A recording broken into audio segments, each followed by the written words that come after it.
Welcome to People Purpose Place, our lunchtime chat, our now lunchtime chat.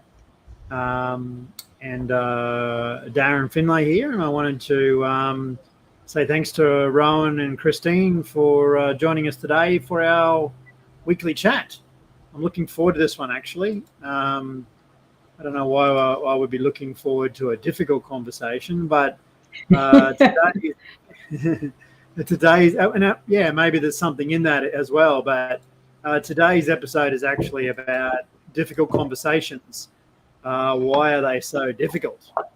Those pesky conversations. So as a part of our normal process, we actually start off by having a bit of a check-in. So we've pondered questions over the last couple of weeks, but this week I thought we'd go back to the old tried and true favourite with what do you have to put aside today to be present for this conversation. And I think that's probably a little bit poignant because later on we talk about difficult conversations being two-way things, and one of those things is actually being present in that moment. So hopefully this helps us to be present for the rest of our chat. So what do you have to put aside, Rowan? Yeah, thanks, Darren, for the intro, and of course, thanks for the time to have these challenging discussions, All Matters Housing. For me, for one reason or another, there's been a bit of agitation in my background, which has been something I need to set aside for today's conversation. But clearly, the topic difficult conversations will bring that up as well. Absolutely. Christine? Oh, I think it's the tech glitch that we just had because, I don't do very well with tech glitches. I'm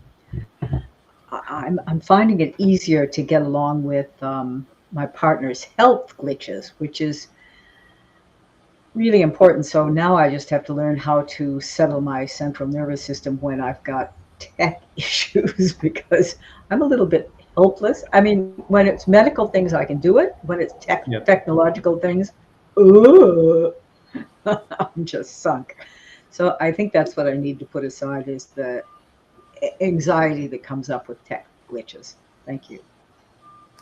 It is quite interesting, isn't it? And I think we'll probably dive into that as we continue our conversation. And a bit the same way, like just general anxiety this morning that I might have commented on primarily around, hey, there's a lot to be done and whatever. But it's funny how things have different weights depending on where you are at any one point, which obviously, if we're only just aware of these ones, imagine how much we bring into those conversations that sometimes have a lot of weight on them and need to be handled correctly. So today I thought I'd just have to do a little bit of an introduction. I found while I was just pulling together today's episode, this guy had written down what is People Purpose Place. His name was Rowan, actually. And he, just as a what is People Purpose Place, he had written down, we facilitate group efforts to allow the power of shared effort to resolve housing challenges with unique household solutions. So I think that's a good way to introduce us and probably set the background for anyone else who stumbles across these conversations. And modelling a little bit more of what we espouse to, I just thought about a bit of an intent today was to look at difficult conversations, and that being a conversation it's actually made up of two sides, not just one, with the desired outcome to expand our comfort with difficult conversations and maybe to give us some tools to make us safe during that process. So this week's topic is about difficult conversations, and we have them with lots of different people in our life. As an example, Rowan, I know we just briefly discussed some stuff about you starting some conversations with families. Could we maybe talk about a few examples of difficult conversations, and maybe could you fill us in with one that you might be going through at the moment? Yeah, I've had a collection of some quite interesting family conversations, and because these people know me well, I've made all these implicit assumptions that they understand what the heck I do. So when I talk about housing, they go, well, that sounds silly. Why would you do that? And I'm going, hang on, I've got 20 years of doing that and understanding why I would do that.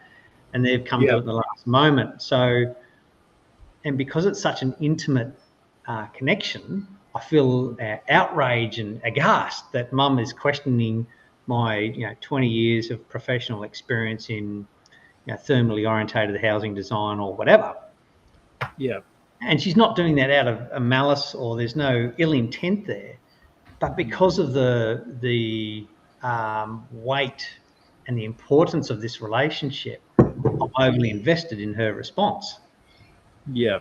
So I've found it's been a really interesting journey for me personally to go down that rabbit burrow. And quite pleasingly, so we've been on this journey for a couple of years at least. Quite pleasingly, on Saturday, I heard her reflecting back that to her mind, she can see a level of value and alignment from her childhood wishes about shared family housing connected outcomes that she's now seeing 50 years later in her son in this conversation around intentional household living, which I thought was pretty cool. Do you know why I'm smiling right now? Go ahead.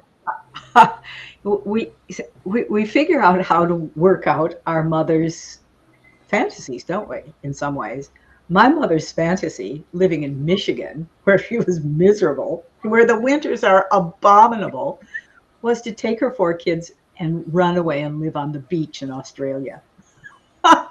So who lived out the fantasy? Yep. Yeah, right. I mean, that's my mother told me to. Yeah. I did exactly what Mum told me. Yeah. So, Rowan, that feeling of, was it almost a feeling of betrayal when she couldn't quite understand that little Rowan actually has expertise in a certain direction that he's developed as an adult over decades? Like I can take almost anyone saying to me, "You're full of it," and that's water off a duck's back. I work in construction. I get that on a pretty regular basis. So that's this morning, actually. Your mother. That's right. Just 5 minutes ago. But anyway, so that's water off a duck's back. Mm-hmm. But when it's and I guess particularly your mum, she's the one who she brought me into this world. Yeah. And still has the power to take me out. So, absolutely. So there's a lot more gravity to those relationships, and I know it is a strength and a weakness that my brothers point out, because they've somewhat inoculated themselves from the people pleasing aspect of their personality, and I am unfortunately, however you want to phrase it, it is just who I am. Dedicated people pleaser. Yeah, desperately want people to be happy. Yeah. And that's not always, in personal relationships, that's not always a positive outcome.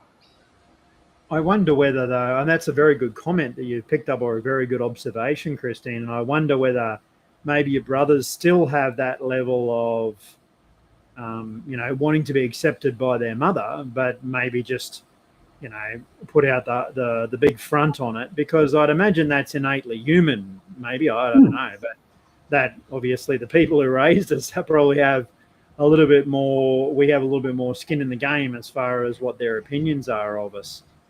I would have thought that would be pretty normal for us to do that. Yeah, I'm sure that my brothers are invested in keeping mum and dad on the straight and narrow, and we're a close family. We all interact on a regular basis. Despite our tyranny of distance, we've all moved a long way away. But my brothers point out it's different in me, and maybe that's just a sibling rivalry, or there's another layer rather than the parental layer in there. Are you the oldest or the youngest? Like, where do you sit in the? Yeah, I was the eldest now in our yeah, right. family. Yeah, right. Interesting, isn't it? Yeah. I mean, I have a little bit of a similar family-based one, and this is something we're sort of hoping maybe people pick up as a step in the toolkit. So if you are thinking about maybe co-housing, or you're thinking about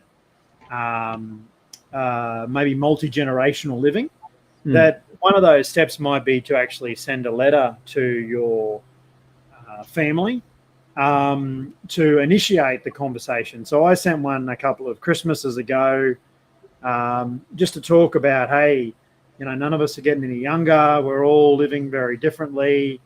A lot's changed in our life and will continue to change in life.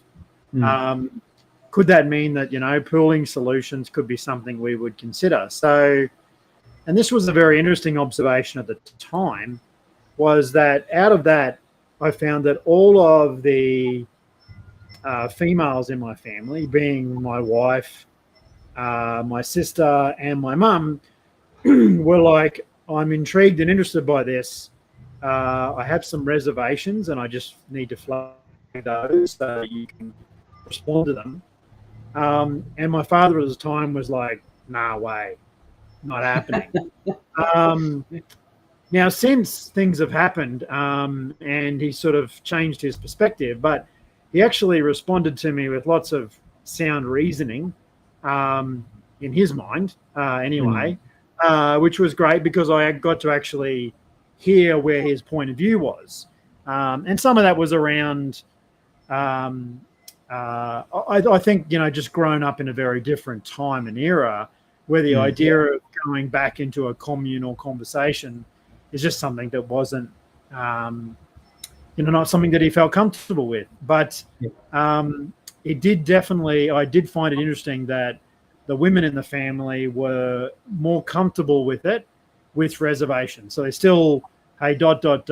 I don't like you that much, or I would need some privacy, or whatever might be the outcome. But it is interesting that, and I think we've found that quite a bit, that certainly women maybe have come to it with a little bit more open curiosity. What do you put that down to, Christine, do you think? I'm not going to buy into the cultural versus biological arguments about who acts how for what reason in terms of gender. But I think that's a very fraught question just at the moment politically. and look, well, we are difficult conversations. It is a difficult conversation, and I dare say that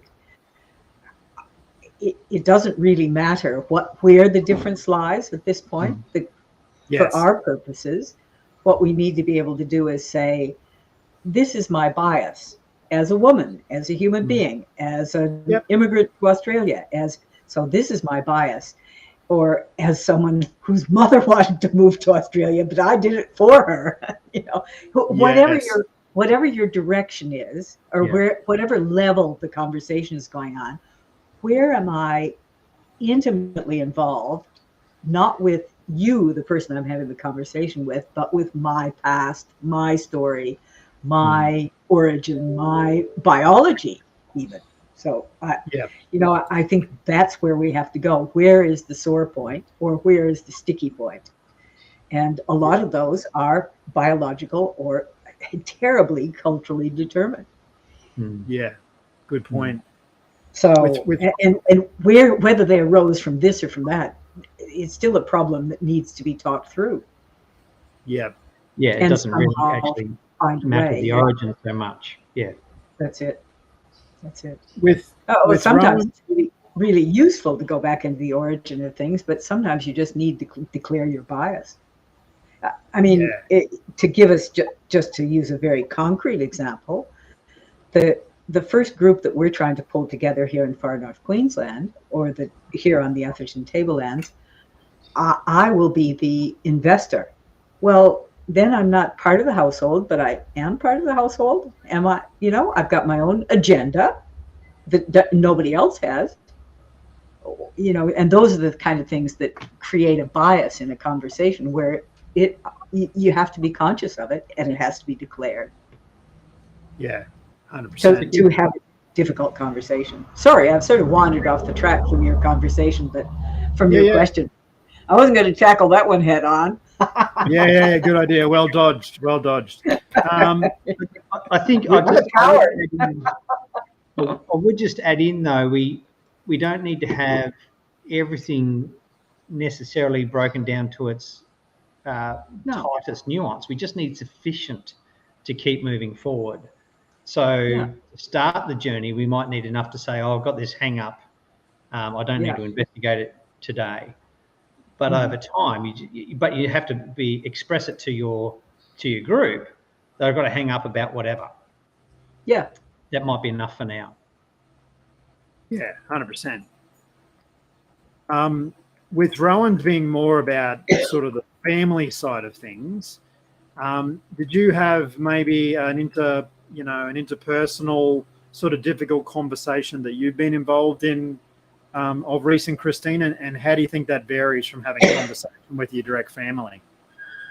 Oh man, I have a really good example because I have a very close relationship with my neighbor who I've known for decades, but I haven't had much to do with for some years until he moved in next door. And he's ended up with a problematic inside his family that I've been called into as a friend, as a semi-involved person. So that has been very interesting for me because I feel as though my biggest fear and my biggest trepidation and my biggest holding backness about this whole project of trying to find 5 people who aren't related necessarily, but are willing to try to work together and have difficult conversations together. I've really gotten a lot of confidence out of having this special relationship with some people who are all related to each other in some way, shape, or form, but I'm only as a friend related or as a proximal person. And it's been very interesting to watch myself practicing a difficult conversation and saying it to the rest of them. This is so easy for me compared to all of you because I'm only practicing so that I can do this better. It's not I worry about it. I'd like it to be a better situation, but it doesn't touch me as intimately as it does all of you. And I think that made for, that sort of declaration. I'm here, I'm part of you, I want things to work out well, but I'm not as tied up in this as you are. So you have to understand this is easy for me, but I recognize how difficult it is for you. And I think that has made for that sort of level of honesty about who's got the power, who's got the agenda, who is in what way more powerful, less powerful, more determined, less determined to get something done, more determined to change, more determined to learn. I mean, who's willing? Who's willing to be a willing partner? And if you can declare in what way you're willing, but why it's so, for me in that case, easy. It could have been a more difficult conversation where I would have felt I had the hardest job, and then declaring that. Even that is a bias that I have found it really, really useful just to declare where I am and how much more easily the whole conversation has flowed because of it. Yeah, that's awesome. Do you think it would be harder if you're like, say, if we were in a group, like, would it be harder for you to have those difficult conversations, or from what you're learning now, do you think that would make it easier for you to broach those conversations? So if you had a vested interest, if you were living in that house and you didn't want to be thrown out on the street, would you have addressed it the same way as what you've done now? I think probably not. And I think that's why it's so important that I declare where I feel myself to be, because everybody else will feel me to be in a slightly different location. But if I tell where my location is, then it seems as though that sort of clears the air a little, and everyone can stop and think, oh yeah, where exactly, how do I fit into this constellation? And how does that position change as the conversation changes? It's actually and it's interesting because we had this discussion on Thursday when we had the meeting with Michael, where Michael actually also said, hey, there might actually be a place for People Purpose Place to continue working with groups in the long term, specifically in this situation, because if you're invested in your, as Jamie Wheels says, if you're looking from your shadow at someone else's shadow, sometimes you might just need a third party who's maybe not so invested, but who is compassionate for where you are, which I know you naturally are, but to help maybe navigate that bit of complexity. Now, I would take grave exception to "you naturally are," because really? I was taught. Oh yeah. I was taught as a child very effectively to be a functional member of society, not empathetic and not compassionate. There was a certain degree of goodness, sort of Christian goodness built in. Not that we had a religious background, but I've seen it as a task of mine for my whole life, and I saw this quite early on, to become more warm, loving, compassionate, but also somehow develop some toughness.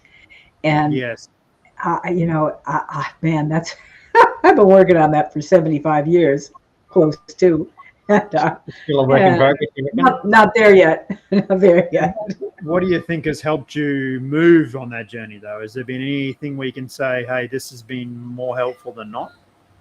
Well, I think that the work I've done in groups, the work I've done in psychotherapy. Listen, I think the drugs I took as a teenager have helped. Yep. All your experiences lead to something. They open doors or they close doors, and I think there are just so many components. But, we go back to mothers. I think my mother had probably this same wish to become softer and kinder and more compassionate and more, but also able to draw the line and say, no, I can't go there. And she never felt really that she was able to show that in her life. And I think I've taken on her wish. Once again, moved to Australia, tried to be more compassionate. It sounds silly, funny way, but it's so straightforward in a funny way, isn't it? Yeah, it is. And I find it interesting. What would you call that personality trait, do you think, where you can become, because I know there's a lot of differences in between, say, sympathy, empathy, and compassion as different ideals. But what is that personality trait where you can have greater feeling in the situation, but still hold your enough sense to know, okay, well, I need to stand my ground in that? Like, what is that? Is that compassion? Quite frankly, bugger if I know, because we don't really have a good word for that, do we? No, we don't. Then we like to compare and contrast. This is the one from next door. I'm compassionate. Yes. I don't want to be tough. Well, it isn't a question of you're either compassionate or tough. How do you find the appropriate amount of empathy, sympathy, compassion towards somebody else, but also the appropriate willingness to say, I can't go further than this. Yeah. Let me set a boundary. Definitely. Not easy. And there's no label. I don't have a label for it. Yeah, it's probably a combination of things, isn't it? Seems like it. And interestingly enough, you've already answered my next question. My next question was going to be that you were probably, we've always had a bit of a felt sense that you were internally wrestling with this idea of, if groups come together, they're always going to have these sort of challenges that are going to come up, and how do we address them? And I think you've sort of alluded to the fact that maybe having some transparency about what your role is in that group or whatever can at least highlight where challenges might be. And I wrote down 3 potential challenges, which is having more power than another person. In today's world, having more money than another person. And then the third thing is, if a group needs to add a new person, do you think that that new person who comes in is just always going to be an outsider? Like, those are 3 areas. Rowan, did you want to comment on any one of those 3 things, power, money, or being the newbie into the crowd, on how that could be a real challenge?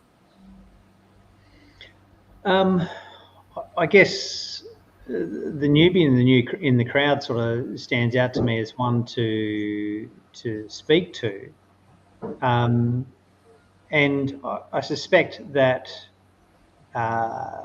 some elements are forever going to set you aside as an outlier. So you don't have the 30 years of history you've joined in the last 5 years. There will always be, decades that pre-existed you that you cannot undo. And I think it's important to point out that we don't have to have absolute answers. So you don't get to a milestone that says, but after 3 years, you're an insider. 2.5 years, you're not yet an insider. That's describing it like that is obviously nonsensical, right? You need to put in some effort, and you need to align values, membership to form part of the group. And that's actually the mechanism that we've established. So no one's going to come into your group as a true outsider. They'll first of all be a member. And as a member, they'll have a level of alignment, a level of agreement. Will it be perfect? No. And in actual fact, even the 30-year-old existing remainder of the group won't be perfect either. No. All we need is sufficient to move this process forward. So is that sort of speaking to... and I think it's almost like you're also talking that if the person can work towards that position of safety, so that you can get to a point within the group where you can express these things. Hey, I always feel like I'm new to the group and I miss the in joke or whatever, which we were joking about before because Rowan didn't hear it from last week. That if there's a way to go, hey, can I catch up here and figure out why that is disparity? And I think your power conversation too, Christine, makes, or the Denelda, to go with the in joke, the power conversation. The power thing is always going to be something that is a bit of a challenge, and is maybe declaring that a part of that, the answer to that. Do you think? I love the idea of collaborative conversations and the imagination, and you can actually do it in a virtual sense as we are here today, but the imagination of sitting around a campfire and passing the peace pipe, so that you're actually collectively in a physical space. And the idea of council is declaring your position or where you start with. So I'm an elder, I'm a junior burger looking to earn their stripes, I'm a male or a female, or I'm a, whatever your background, I'm the accountant. So to start with, for trust in this group, there has to be a full and honest, frank disclosure. I'm not bearing arms. I'm not here to do ill will. We're around the fire to sing a song, or we're here to address matters important to this group. And that visual metaphor mechanism, to me, makes so much sense, which doesn't actually have to be done with a real campfire and in person, but the mechanism does.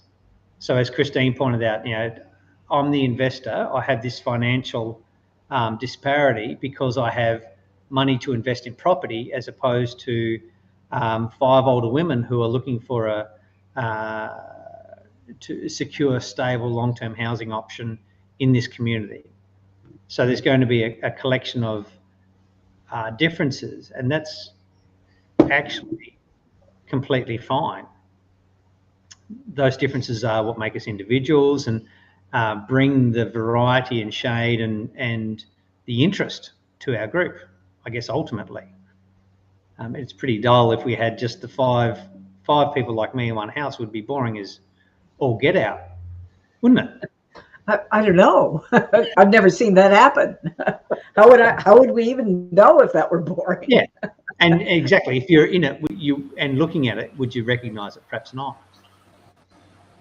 Sorry, Darren, with the technology dropping you out, I was saying that it would be very rare for a group to have 5 of the one type. We're talking groups of 5. There's always going to be slight variations amongst us. Yeah, of course. And even if you were all exactly DNA replicas of the same individual, there would have to be some difference. Yep. Yeah. 100%. And I think that carrying that and starting there is how safety and trust in the conversation can be established.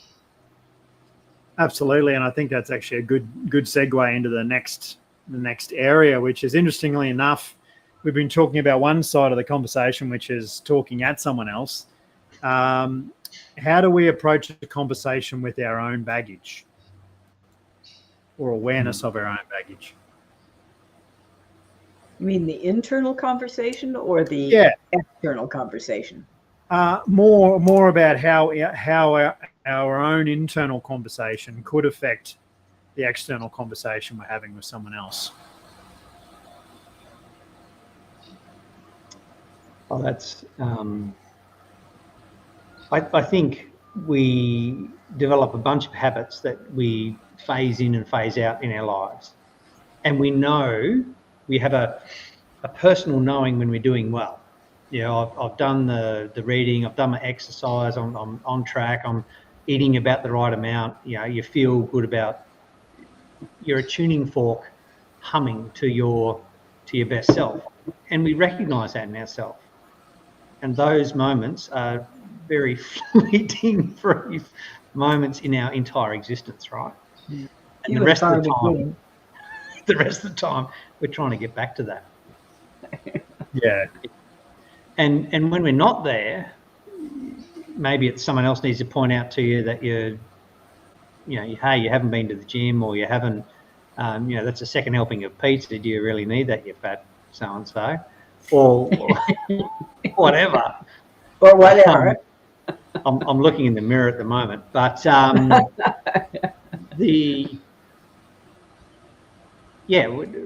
when we're on those bad habits, maybe we're just not listening to our internal self, or not looking inwardly.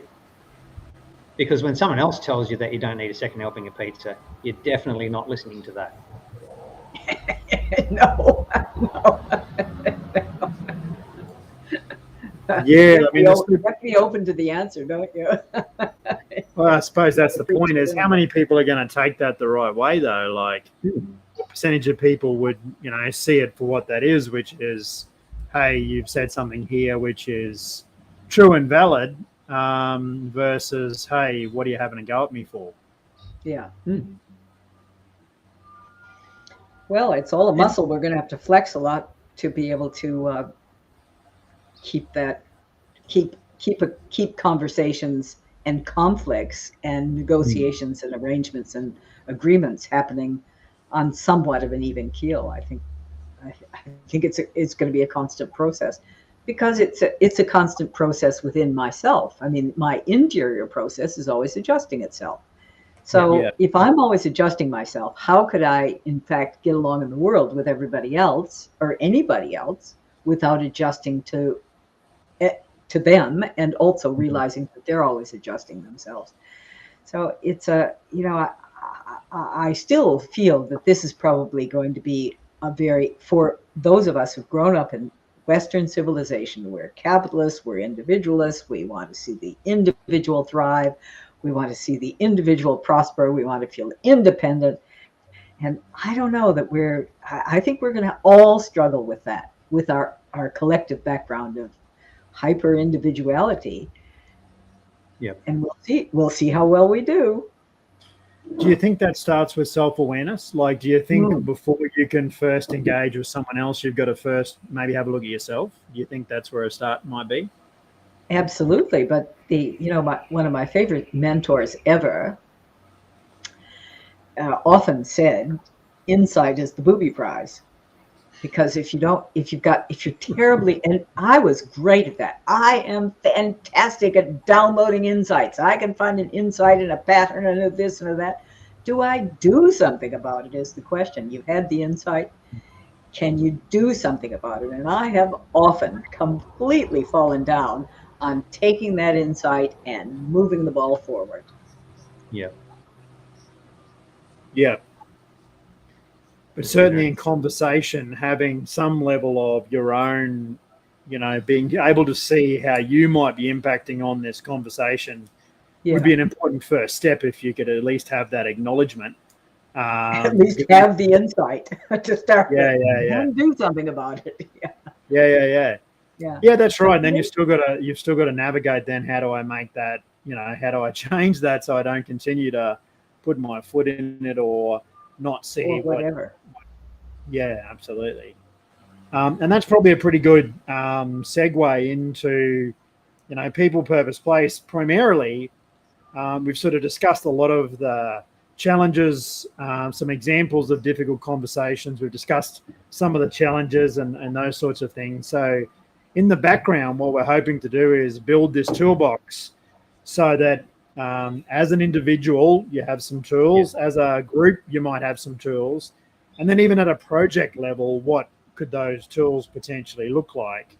And I've just listed down a couple of things, and some of it we've used today because we're already using some of that system. But I thought we might just be able to talk to things like the COS, or the Collaborative Operating System, and how we use some of those tools to maybe help people as groups or even with meetings and the like. Yeah,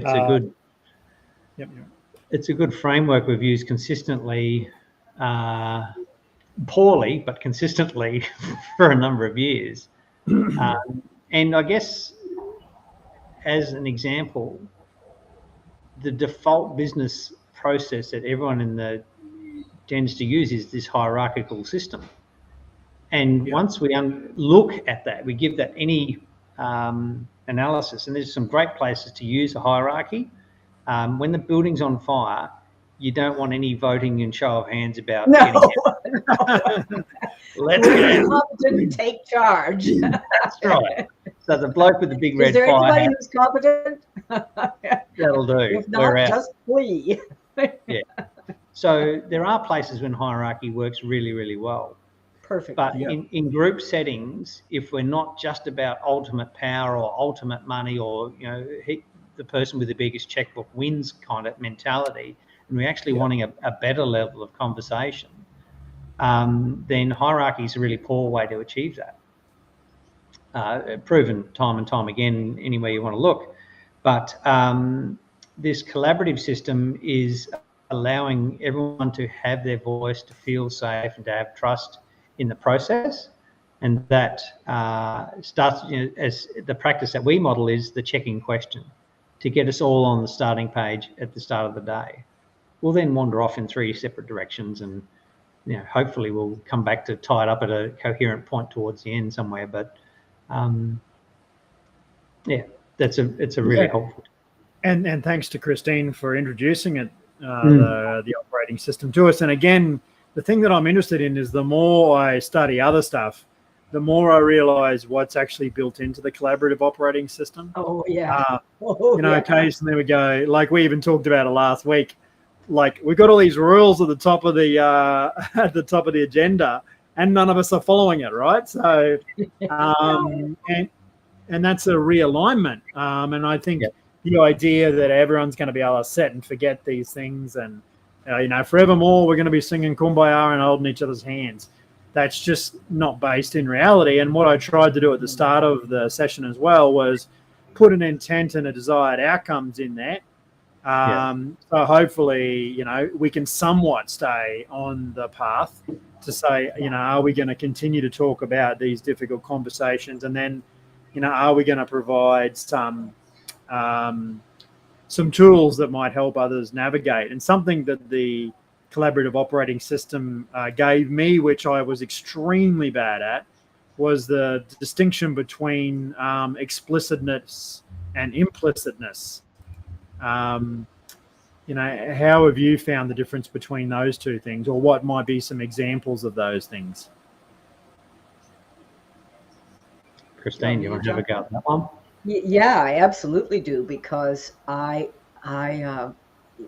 always going back to childhood, but we were given no boundaries, and yet no explicit boundaries. Like, nobody ever even growled at me. Nobody slapped me, certainly. I wasn't spanked. I wasn't, there was nothing going on that was about force. Mm-hmm. And yet there was this pervasive sort of vibe of, there are rules here. We're not telling you what they are. It wasn't cruelty. It was just the way that it worked. So I grew up under this blanket, this cloud of inexplicitness that removes safety from consideration. Yeah, right.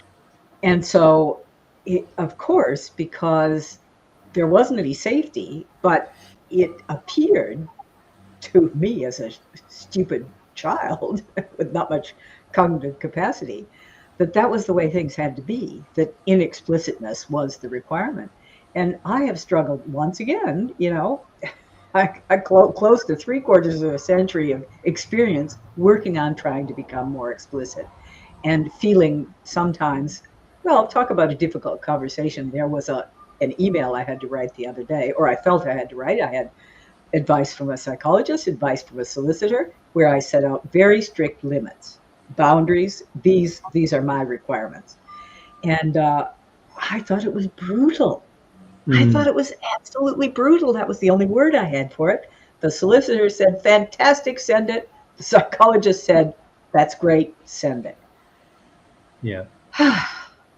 75 years it's taken to learn to do that. Close. I'm not there yet, but close. I don't know when I can learn the next lesson. So I think explicitness versus implicitness, it is just absolutely, we don't want to say to each other what we want. And I think it's sometimes it's even more challenging inside Australia too, because when I went overseas, a few people used to get confused when I was speaking to one of my good mates, David. This Australians do this nah thing, or nah yeah. But nah yeah. So it's almost saying you don't want to say no, but you're saying no, but you're giving them a positive before a negative. And I think that creates some real challenges when you're having, particularly, you thought I knew what you were talking about, didn't you? Which is the implied version of it. And sometimes, while it might actually feel brutal, explicitness really does clear the, I get it now. So what you were trying to say was this. Don't step over that line. Why didn't you just say so? Yeah, exactly. Because it was too hard. And Rowan, from that point of view, though, is sometimes explicitness, you can use too much of it. Like, is there a point where things can become too explicit, do you think? I guess too much explicitness if you haven't got the trust in the relationship. So if you're going beyond the work you've put in to build the trust in the relationship, then yes, you can be too explicit. Yeah, what do you mean I smell? No, you really do. Well, who are you? Yeah. So there's a point at which, and that's subjective, right? You've got to, and that's perhaps where we get those, tell people are positive before you kick them in the ghoulies. And that's trying to build up the trust and make sure you've got contact with them before you give them the negative. And all of that's makes good sense. 100%, yeah. And another another thing which we've been working on a bit is to try and develop, when you want difficult conversations, obviously at some point you're not going to agree, right? Like you can have these great conversations and you can say, well, this is my point, and they can go, well, I don't agree at all. So then you need to move into, how are you going to have some dispute resolution? And we've sort of, every group will have its different ways of doing things, but certainly, we know that majority rules is one way to do it. We know that consensus is one way to do it. And now there's some conversation around sociocracy and how that might help groups. So do you think they're suitable in lots of different situations, but certainly in intimate groups, maybe sociocracy has some advantages? Absolutely. Yeah. The sociocracy idea, to my mind, is repeating the trust that we've established in the group to come back to the difficult topic. So we, as an example, we might say, we set out a group of 5 to establish a household, and we didn't consider pets at all. And 6 months in, we decide, one resident says, oh, I'm thinking about getting a budgerigard or a whatever. And with no framework, well, your flatmate just brings home the budgerigard, doesn't he? So there's no conversation, there's no right or wrong. We try and hide it when the landlord comes to do an inspection, and that's, resolved. But, allergies about, seed and dust and the chirping of the bird interrupting your study or your meditation is sucks to be you, right? There's none of that consideration about the flow on. Yeah. So, the sociocracy introduces the idea, allows the group to discuss it and to consider their point of view. Absolutely it works. But you could equally say all 5 put their hands up and say, I'm in, and you're getting pets. So you only need the tool that does enough to get the job done.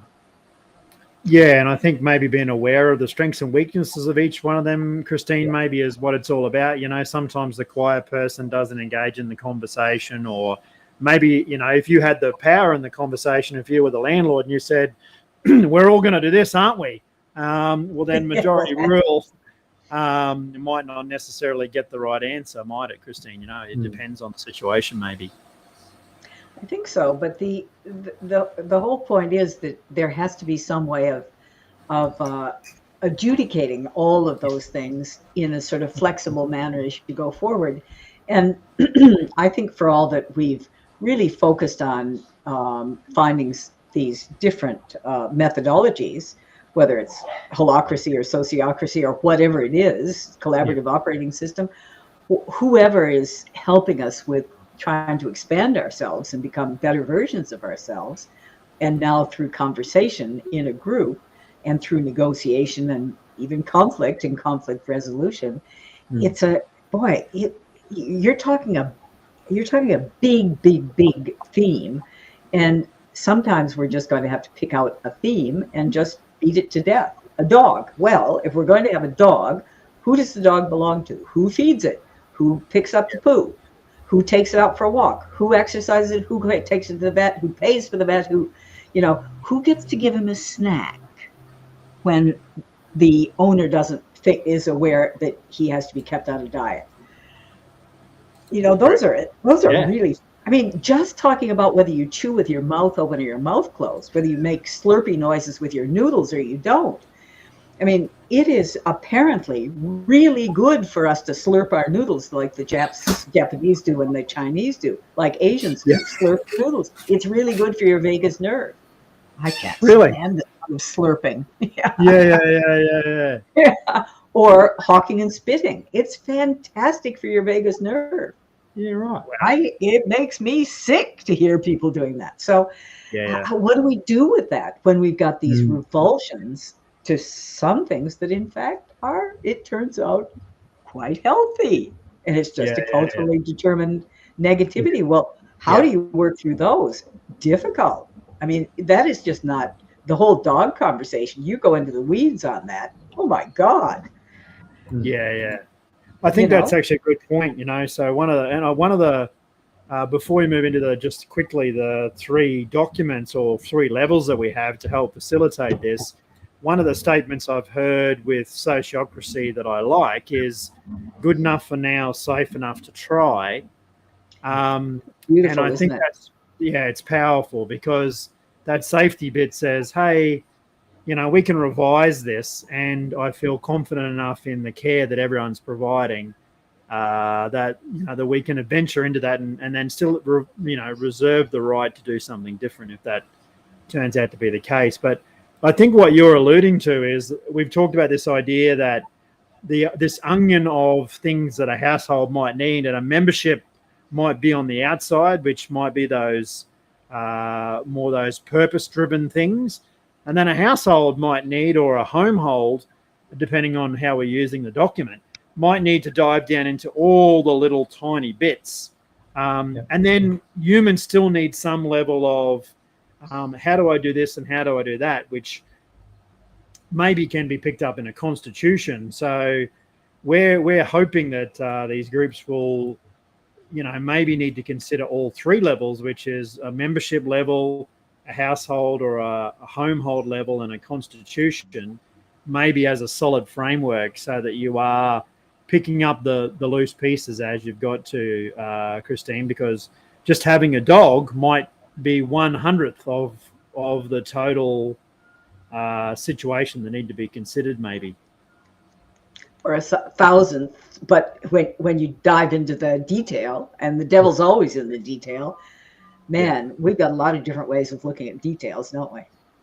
Yeah. And reacting very strongly to them on a deep visceral level. If you just have a sort of a theoretical problem with things, that's easy. But if you react on a deep visceral level, and that's where the insights come out, of course. So somehow you have to push against a little bit in order to make stuff happen. But then how do you release it, and how do you find that? What was the exact phrase, Darren? I really like that. Good enough to try. No, safe enough to try. What was the good enough to go forward? So good enough for now and safe enough to try. I think that's beautiful. And then with the full knowledge that we'll try this, we think it's safe, but within 3 days it just fell apart. We get back together and talk about it.